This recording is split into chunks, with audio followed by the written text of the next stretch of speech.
अगर राहुल गांधी को अपने एविडेंस पे इतना ही भरोसा है तो उनको बोलिए एफिडेविट पे साइन करके दें।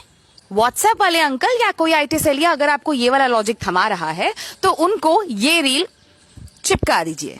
कल राहुल गांधी के प्रेस कॉन्फ्रेंस खत्म होने के तुरंत बाद इलेक्शन कमीशन ऑफ इंडिया ने उन्हें ये नोटिस थमाया और कहा कि भैया अगर इतने कॉन्फिडेंट हो तो रजिस्ट्रेशन ऑफ इलेक्टर्स रूल्स 1960 के point number 20 within brackets 3 within brackets B के अंतर्गत ये वाला ओथ साइन करके दो। But very unfortunately for the ECI देश के प्रधानमंत्री की डिग्री नहीं देख सकते तो क्या हुआ, देश तो पढ़े लिखों का है। तो हमने क्या किया, रूल्स निकाल लिए। These are the rules which the Election Commission of India is citing. सबसे पहली बात तो ये है कि it isn't really mandatory for the registration officer to ask for a signed oath because as you can see the rule clearly states that it is in the discretion of the registration officer. हाँ, ये हो सकता है क्योंकि चुनाव करवाना इतनी expensive process है, किसी भी एरे गहरे नट्टू खेरे के कंप्लेंट पर आप पूरी प्रक्रिया को रोक नहीं सकते हैं, आप पूरी प्रक्रिया में चेंज नहीं ला सकते। तो हो सकता है ये ओथ का प्रोविजन रखा गया हो। But Rahul Gandhi is not really an एरा गहरा नट्टू खेरा, right? He is the leader of our opposition. तो इस जगह पर आपकी डिस्क्रेशन का यूज आपने ऐसे क्यों किया?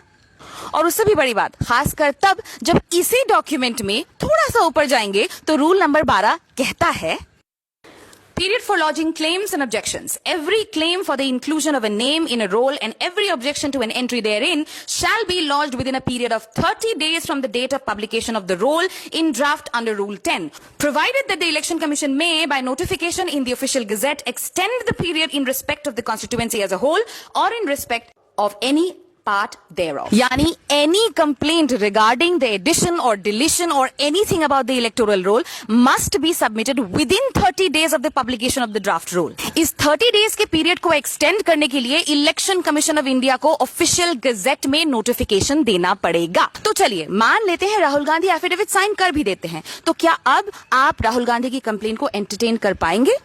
क्योंकि 30 दिन तो बीत चुके हैं और मुझे नहीं लगता आपने कोई ऑफिशियल गजेट में नोटिफिकेशन निकाला था एक्सटेंशन का। Because and here is the final cherry on the top, rule number 17 of the same registration of electors rules 1960 states any claim or objection which is not lodged within the period or in the form and manner herein specified shall be rejected by the registration officer.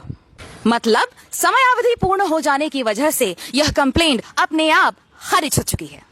यानी कि election commission of India जिस rule book की दुहाई दे रही है वो rule book खुद ही उन्हें कह रहा है कि उन्हें ये कंप्लेंट एंटरटेन करने की या इन्वेस्टिगेट करने की कोई जरूरत नहीं है। So why are you asking for the affidavit? I mean, do you want to waste time based on a technicality or are you actually buying time to cover up what you did? Allegedly.